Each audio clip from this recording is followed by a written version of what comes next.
दोस्तों नमस्कार, आप सभी का हार्दिक स्वागत है। मैं हूं आपका साथी, आपका दोस्त प्रियांशु झा। बेलारूस से हम मिन्स्क शहर में हैं और आप सभी का जो प्यार मिल रहा है वो इस मुझ जैसे छोटे से इंसान को बहुत ही गौरवान्वित महसूस करा रहा है दोस्तों। और इस समय में मैं आप लोगों का जो शुक्रगुजार हूं, मेरे पास शब्द नहीं है। आपके ढेरों मैसेज, ढेरों कॉल्स मुझे जो आ रही हैं वो भी मुझे ये जाहिर करती हैं कि आप लोग कितने अच्छे से मुझे प्यार दे रहे हैं, मुझे सम्मान दे रहे हैं। मैं भी कोशिश करूंगा कि मैं आपके जो सम्मान आपने जो दिया है इसके मैं खरा उतर सकूं। दोस्तों मेरे जो सवाल, आपके जो सवाल आ रहे हैं मेरे पास में, वो सबसे ज्यादा आ रहे हैं कि हम बेलारूस में कैसे आ सकते हैं। तो मैंने हमेशा आपको बताया है कि नौकरी ढूंढने बेलारूस में ना आए प्लीज, किसी भी तरीके से। और हाँ, आईटी वाले आप ढूंढ सकते हैं, लेकिन अगर आप आईटी के हैं तो खुद ऑनलाइन ढूंढिए। मैं आप ढेर सारी यहाँ जो बड़ी कंपनीज हैं उनमें आप अप्लाई कीजिए, क्योंकि आप आईटी के हैं, आपको पता है, और वहां पे आपको संभावनाएं मिल सकती हैं, क्योंकि काफी सारे इंडियंस को मैंने देखा है वो यहाँ पे आईटी में काम कर रहे हैं। दूसरे स्फेयर के लोगों के लिए मैं अभी सलाह नहीं दूंगा कि वो नौकरी ढूंढने के लिए बेलारूस में आए। अब बात हुई किस बात की कि अब आप किस तरीके से यहाँ आ सकते हैं। तो आप यहाँ पे बिजनेस करने के लिए आ सकते हैं। बिजनेस करना बेलारूस में आसान है। अब आप, कई लोगों ने पूछा कि बेलारूस में तो लैंग्वेज की समस्या है। बिल्कुल मेरे दोस्त, लैंग्वेज की समस्या बिल्कुल होगी आपको, लेकिन वो कष्ट आपको उठाना पड़ेगा। जो नई जनरेशन है वो इंग्लिश बोलती है, पुरानी जो जनरेशन है अभी इंग्लिश नहीं बोलती है और यहाँ पे रशियन चलती है। पर बिजनेस में तो हम सीख लेते हैं। आपको भी पता है कि भारत में हम जब दूसरे राज्यों में जाके बिजनेस करते हैं तो सभी जगह तो एक भाषा नहीं चलती है ना। जैसे कि हम अगर नॉर्थ में रहते हैं हम हिंदी बोलते हैं, फिर हम साउथ में जाके भी बिजनेस कर लेते हैं, वहां हिंदी नहीं चलती। साउथ में हम कोई दूसरी भाषा बोल रहे होते हैं, कोई तमिल बोल रहा होता है, कोई कन्नड़ बोल रहा होता है ना, और कोई तेलुगु बोल रहा होता है, कोई उड़िया बोल रहा होता है। वो भी जाके तो दूसरे राज्य में जाके काम कर लेता है। वो लैंग्वेज तो सीखी जा सकती है। बिजनेस की सबसे बड़ी जो महत्वपूर्ण बात है वो ये है कि बिजनेस करना आसान हो और वहां पे कोई करप्शन ना हो, मतलब कोई आदमी आके और कोई माफिया राज ना हो या किसी के साथ में कोई ऐसी कोई विवाद की स्थिति ना हो। तो बेलारूस में कागजों के साथ अगर आप सही हैं तो आपके साथ में कोई विवाद नहीं है, कोई माफिया राज नहीं है। आप सिर्फ सरकार के जो ऑफिशियल टैक्स हैं वो आप पे करते हैं, जो कि भी बहुत कम है, काफी देशों की तुलना में वो बहुत कम टैक्स है। तो अगर आप वो टैक्स पे करते हैं उसके बाद आपको कुछ भी करने की यहाँ पे जरूरत नहीं है, डरने की जरूरत नहीं है। सुरक्षित देश है, तो आप यहाँ पे बिजनेस करने के लिए आ सकते हैं। अब ये बात हुई, तो हम बिजनेस की बात बाद में करेंगे। एक महत्वपूर्ण बात जो है उस पे हम आते हैं। महत्वपूर्ण बात यह है कि ढेर सारे लोगों ने मुझे पॉजिटिव मैसेज भी किए, पर कुछ लोगों ने मुझे थोड़े से चमत्कारी मैसेज भी किए। चमत्कारी मैसेज ये कि बेलारूस में तो इंसिडेंट हुआ 2 दिन पहले, जहाज वाला जो है, तो लोगों ने बोला प्रियांशु जी आपका क्या विचार है, या आपको व्यू बोलना चाहिए। और बेलारूस की हालत तो बहुत ही बड़ी खराब हो गई है। अब वहां पे खाने को भी पैसा नहीं है, लोगों के पास में खाना नहीं है, भोजन नहीं है, लोग सड़कों पे आ गए हैं। और स्थिति, और कई लोगों ने लिखा बेलारूस में इतनी गरीबी है कि हम बता नहीं सकते हैं आपको। और प्रियांशु जी सिर्फ क्लब और कैसीनो दिखाते हैं, सामान्य जीवन तो कभी दिखाते नहीं है कि आम आदमी कैसे जी रहा है। तो हमको तो आम आदमी का जीवन भी तो देखना पड़ेगा। मैंने बोला यार इतनी बड़ी बात तो मैं कैसे भूल गया, मुझसे तो गलती हो गई इतनी बड़ी।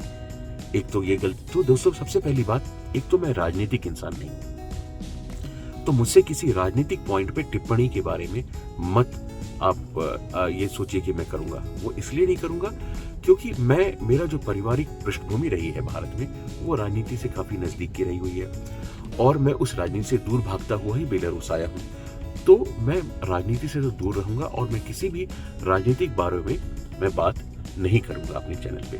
मैं आपसे बिजनेस की बात करूंगा, मैं आपसे काम की बात करूंगा, मैं आपसे प्यार मोहब्बत की बातें करूंगा, मैं शांति की बात करूंगा, मैं हंसने और खुशी की बात करूंगा। राजनीति मेरा सब्जेक्ट नहीं है दोस्त। राजनीति के लिए आपके ढेर सारे यूट्यूब चैनल हैं, ढेर सारे टीवी चैनल हैं, आप उसमें राजनीति देख सकते हैं, आपको जिस पे भरोसा है। मैं आपको सामान्य जिंदगी के बारे में बात करूंगा मेरे चैनल पे। अब जो बात है वो ये है कि अब बेलारूस में जो सामान्य जिंदगी सड़क की कैसी चल रही है, तो मैं एक काम करता हूँ, मैं सेंटर में नहीं हूँ, मैं एक सिंपल रिहायशी एरिया में हूँ। एक मॉल है यहाँ पे और सामने बस स्टॉप है। और लोग आज का जो जीवन है वो कैसे जी रहे हैं, क्या लोग बाहर हैं, लोगों के पास कपड़ा पहनने को है या नहीं, जैसा लोग लिखते हैं, लोगों के पास खाने को है या नहीं, या बेलारूस की लाइफ में एकदम वहाँ पे एकदम बुरे हाल चल रहे हैं और तानाशाही चल रही है। तो क्या हम एक काम करते हैं, मैं अपने निगाह कैमरे को मैं फ्रंट कैमरे पे ले जाकर के मैं सिर्फ वॉक थ्रू करता हूँ। अब वॉक थ्रू में देखिए, क्योंकि आपको तो लग रहा है कि प्रियांशु जी के पास बहुत पैसा है। हाँ, एक बात और बताऊं कि मैं कोई बहुत बड़ा आदमी नहीं हूँ दोस्तों, मैं बहुत ही छोटा आदमी हूँ, आप जैसा ही आदमी हूँ। नहीं मैं कोई बहुत ज्ञानी आदमी हूँ, मैं एक साधारण इंसान हूँ। बस मैंने क्या किया, मुझे जो मौके मिले, मुझे जो अपॉर्चुनिटी मिली, मैंने उसे ना नहीं कहा और मैं हाँ करता हुआ आगे बढ़ता गया। ये मेरे जो दोस्त हैं, जो काफी सारे दोस्त आज वीडियो में देख भी रहे होंगे, वो जानते हैं कि मैंने जो अपॉर्चुनिटी मेरी जिंदगी में मिली, मैं उस पर आगे बढ़ता गया। कई बार मुझसे गलती भी हुई, कई बार मुझको नुकसान भी हुआ, पर मैं आगे बढ़ता गया और भगवान ने और लोगों के प्यार ने और अच्छे लोग मुझे मिलते गए। मुझसे गलतियां भी हुई, मैंने कई लोगों का दिल भी दुखाया, ऐसा नहीं है, लेकिन उसके बावजूद भी मैंने कोशिश की कि मैं कुछ अच्छा कर पाऊं और भगवान ने मुझे आशीर्वाद दिया। और मैं जहां भी हूं, बहुत बहुत धन्यवाद है भगवान का, ऊपर वाले का। आप किसी भी रूप में मानते हैं, मैं भगवान कहता हूं, आप उन्हें अल्लाह कहते होंगे, आप उन्हें गॉड कहते होंगे, आप उन्हें वाहिगुरु कहते हैं, सब तो एक ही है ना। तो जिस भी रूप में ऊपर वाले ने मेरा साथ दिया, मैं तो भगवान ने मुझे आशीर्वाद दिया और मुझे इस जगह पे, इस मुकाम पे पहुंचाया। और मैं अब ये चाहता हूं कि मैं किसी की क्या मदद कर सकता हूं। अब मैं किसकी मदद करना चाहता हूं दोस्तों, मैं उस आदमी की मदद नहीं करना चाहता वो जो कि कीबोर्ड पे बैठ करके या फिर कभी बाहर में जाके आंदोलन करना चाहता है या किसी को भला बुरा कहना चाहता है। मैं मदद, देखिए, जब मैं उस आदमी की मदद करना चाहता हूं जो आदमी अपनी रोजी रोटी कमाना चाहता है या किसी को बाहर जाना है। हर एक आदमी से मैं नहीं कह रहा हूं कि आप इंडिया छोड़ो और बाहर आ जाओ, इंडिया के टैलेंट को बाहर नहीं बुला रहा हूं, पर जो लोग इंडिया से बाहर जा रहे हैं, लोगों से वो ठगे जा रहे हैं, किसी एजेंट को दे के ढेर सारे पैसे, मैंने सुना है लोग 30-30 लाख रुपए दे रहे हैं बेलारूस में आने के लिए या आसपास के पड़ोस के देशों में जाने के लिए। भाई साहब, उतने पैसों में तो आप अपना खुद का जीवन, अच्छा दूसरी बात है कि बिजनेस आपको शुरू करना है अगर बेलारूस में, तो मुझे 1 रुपए नहीं देने आपको। मेरी कोई ऐसी कंपनी नहीं है, मेरी कोई ऐसी फर्म नहीं है जो आपसे पैसे मांगेगी और ये कहेगी कि आप आ जाओ और आप एक काम करो, हमें ये सर्विस फीस दे दो। तो वो भी आपको नहीं करना है। आपको पैसा अपने बिजनेस पे लगाना है, या तो आपको सरकार को देना है, सरकार को मतलब कोई ऑफिशियल जो फीस है अपने परमिट की ये सब देनी है, या पैसा अपने बिजनेस पे लगाना है। आपको कोई प्रियांशु को पैसे नहीं देने हैं। तो जब आपको बिजनेस करना है तो इन्वेस्टमेंट आपको अपने लिए करना है, किसी के दूसरे के लिए नहीं करना है, पहली बात है ना। तो मेरी कोई ऐसी कंपनी नहीं है जो मैं आपको बोलूं कि आप आए और मुझे पैसे दे दें, ये बड़ी बात हुई। अब सबसे बड़ी बात है कि हम आगे का एक्शन क्या करेंगे। मैं अगले कुछ आखिरी के जो मिनट हैं उसमें मैं आपको वॉक थ्रू दिखाने वाला हूं कि सामान्य जिंदगी कैसे चल रही है। उसके पहले मैं बिजनेस के पॉइंट बोल देता हूं। बिजनेस का पॉइंट ये है दोस्त, क्या पॉइंट है कि अब सबसे पहले जरूरत है आप मुझसे तत्काल वो लोग संपर्क करें, 3 प्रकार के लोग। पहले, क्योंकि हमें एक टीम बनानी पड़ेगी। मैं समझ गया हूं कि मैं इतने लोगों को एक साथ सर्विस नहीं दे पा रहा हूं। अब मैं किसी को जॉब में नहीं रखना चाहता और मैं इस बिजनेस को अपना नहीं बनाना चाहता, नहीं तो मुझ पे इल्जाम लगेगा कि प्रियांशु जी आप तो एक्चुअली यही बिजनेस करना चाहते थे कि लोगों को कंसल्टेंसी देके पैसा कमाना चाहते थे, और मैं इस विवाद से दूर रहना चाहता हूं, है ना। थोड़े पैसों के लिए हम क्यों अपना नाम खराब करें। तो हम एक काम करते हैं, हम एक टीम बनाते हैं। आप लोगों में से लोग जो हैं वो आए। कौन कौन आए? शुरुआत की एक टीम, पहली प्राइमरी टीम बनाते हैं। अगर कोई बड़ी अच्छी टीम बनेगी, अच्छा कोई स्ट्रक्चर होगा, तो मैं यहाँ पे सरकार से उस ऑर्गेनाइजेशन को कोई रिकॉग्निशन दिलवाने की भी कोशिश करूंगा, लेकिन उसके बिना भी हम एक टीम बना सकते हैं। वो टीम क्या करेगी? सबसे पहले उस टीम में ऐसे लोग हों जो बेसिक इंफ्रास्ट्रक्चर पे इन्वेस्ट करना चाहते हैं, जो थोड़े ज्यादा पैसे वाले लोग हैं। तो वो क्या कर सकते हैं, वो इंफ्रास्ट्रक्चर बना के हमारे ही लोगों को किराए पे दे सकते हैं। चाहे वो दुकानें ले लें, चाहे वो रेस्टोरेंट की जगह बना ले, चाहे वो मकान ले लें, चाहे गांव की चीजें ले लें, जो भी करें वो इंफ्रास्ट्रक्चर पे इन्वेस्ट करें और हमारे ही जो बिजनेसमैन आ रहे हैं उन्हें किराए पे दें। तो पहले लोग, जिन लोगों के पास में थोड़ा सा ज्यादा पैसा, मतलब ज्यादा नहीं, थोड़ा पैसा है, वेल टू डू है और वो पैसिव इनकम चाहते हैं, तो ऐसे लोग आ जाए। एक तो पहली टीम। दूसरे लोग दूसरे लोग ऐसे लोग चाहिए कि जो ये लोग आना चाह रहे हैं इन लोगों को सर्विस दे सके, चाहे वो कंसल्टेंसी के रूप में हो। मतलब जैसे कुछ लोग हैं जो कि लोगों को यहाँ पे लीगल डॉक्यूमेंटेशन में मदद करना चाहते हैं, कंपनी फॉर्मेशन में मदद करना चाहते हैं, ऐसे लोग आ जाएं। दूसरे लोग कोई अकाउंटेंसी फर्म वाले हैं, वैसे लोग आ जाएं। और तीसरे लोग जो हैं वो ऑफिस किराए पे लेके देना चाहते हैं, वो लोग आ जाएं। चौथे लोग कौन आ सकते हैं? जो रियल्टर हैं, जो कि रियल एस्टेट का काम करना चाहते हैं, क्योंकि अब ढेर सारे लोग गांव के मकान भी ढूंढ रहे हैं, रियल एस्टेट ढूंढ रहे हैं रेसिडेंस परमिट के लिए। तो ऐसे लोग हो जो रियल एस्टेट का काम करना चाहते हैं, वो उनको सर्विस देना चाहते, जो लोग आ रहे हैं, क्योंकि गांव के मकान तो ऑनलाइन नहीं मिलते हैं ना, है कि ऑनलाइन जाओ और ऐसे करके ढूंढ लो, क्योंकि वो तो सस्ते मकान है, किसी को इंटरेस्ट नहीं है उसमें, पैसे तो मिलेंगे नहीं ना ज्यादा उसमें कमाने के लिए, लेकिन थोड़े पैसे। हाँ, तो ऐसे लोग आए जो इस आने वाली टीम को सर्विस दे सकती है। कोई लोग कंसल्टेंसी का काम करें। तो एक प्राइमरी हम एक काम करते हैं, एक फाउंडर्स टीम का गठन करते हैं, है ना। जो हम एक जो ऑर्गेनाइजेशन बनाना चाहते हैं, या हम इंटरनेशनल हाउस बनाना चाहते हैं, इंटरनेशनल हब बनाना चाहते हैं, इंडिया हब बनाना चाहते हैं, तो उसकी एक फाउंडर्स टीम का गठन करते हैं। और वो फाउंडर्स टीम जैसे लोग हों, जिसमें करीब 20 लोग हों, जो 20 अलग अलग बिजनेस करें, लेकिन वो 20 लोग आने वालों के लिए बिजनेस करें, और वो लोग भी पैसे कमाएं, बस उन लोगों से वाजिब पैसे कमाएं, किसी से गलत ना पैसे कमाएं। मेरा फायदा यह होगा कि मुझे मदद मिल जाएगी, और मुझे ये इल्जाम से बच जाऊंगा कि प्रियांशु जी पैसा कमाना चाहते हैं, तो आपके पैसे आप ही लोग कमाओ, है ना। और बस कोई होटल खोल दे तो मुझे मिठाई खिला देना, है ना। किसी का कोई दुकान हो तो मुझे अच्छी चीज दे देना, मतलब मुफ्त में नहीं, उसके पैसे दूंगा, बस मेरी खुशी इसी में हो जाएगी। तो दोस्तों, अब हम क्या करते हैं, चलिए, तो पहले एक फाउंडर्स टीम बनाते हैं। तो आप लोग मुझे लिखिए, मैं बहुत जल्दी एक ग्रुप व्हाट्सएप कॉल मैं जनरेट करूंगा।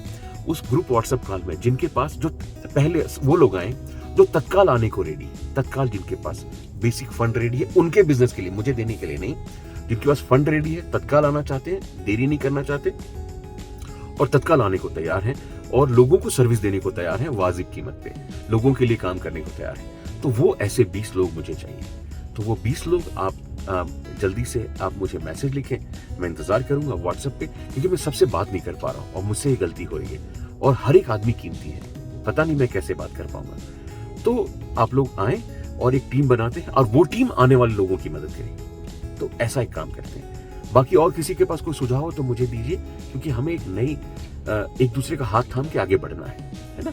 अभी बुरी स्थिति आई है पूरी दुनिया में, तो हम एक दूसरे का हाथ थामते, कुछ अच्छी रोजी रोटी की तैयारी करते, कुछ अच्छा काम करते, एक दूसरे की मदद करते हैं। और आगे मैं वीडियो में आपको वॉक थ्रू दिखाने वाला हूँ, उसमें बात नहीं करूंगा क्योंकि बाहर म्यूजिक चल रहा है, तो वो पता नहीं कॉपीराइट के कारण वो ब्लॉक हो जाता है। तो मैं आपको सिंपल वॉक थ्रू दिखाने वाला हूँ कि बाहर में जिंदगी कैसे चल रही है। तब तक के लिए मैं आपकी कमेंट्स का इंतजार कर रहा हूँ। मेरे व्हाट्सएप पे आप लिखिए कि आप वो 20 लोगों में से होना चाहते हैं, आप तत्काल आने को तैयार हैं, आप ये बिजनेस करना चाहते हैं लोगों के लिए। जैसे कोई वेबसाइट बनाना चाहता है तो वो वेबसाइट बनाने की कंपनी खोल ले।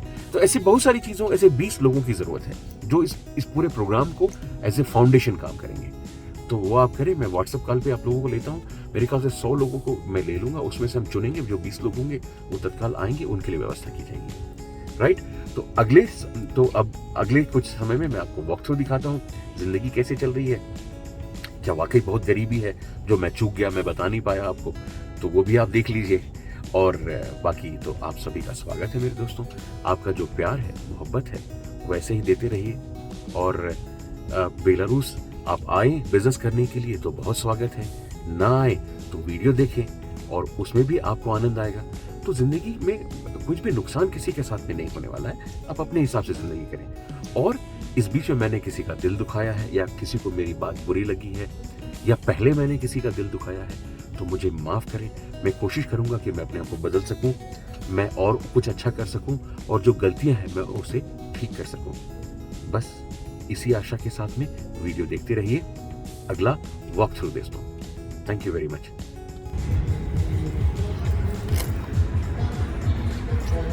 अब हम शुरू करते हैं।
ये यहाँ पे एटीएम है और मनी चेंजर है।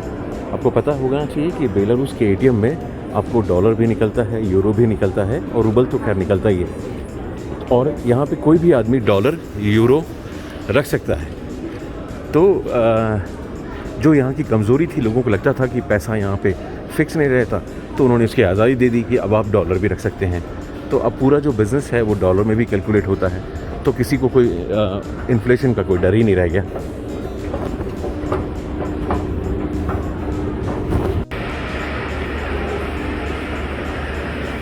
यहाँ पे रेस्टोरेंट्स हैं, कैफ़ेज़ हैं, जहाँ पे आप अपने दोस्तों के साथ बैठ सकते हैं, खाना खा सकते हैं, बातें कर सकते हैं।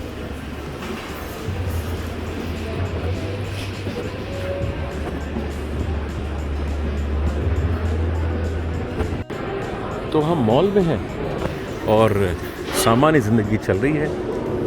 यहाँ पे सभी प्रकार के जो ब्रांड्स हैं वो हैं और यहाँ पे आप आके लगभग सभी चीज़ें खा सकते हैं। हाँ, थोड़ी सी तकलीफ़ वेजिटेरियंस के लिए कम ऑप्शन हैं ज़रूर, लेकिन कम ऑप्शन है, तो वो भी आपको समझना चाहिए।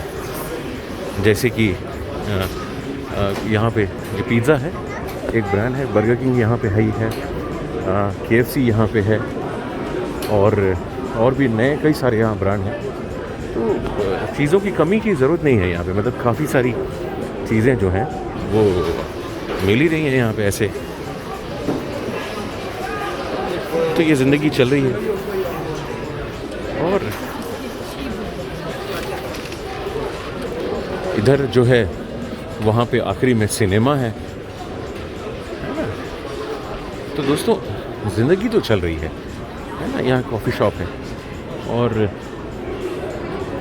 ये जो है यहाँ पे बड़ा फेमस सूप मिलता है।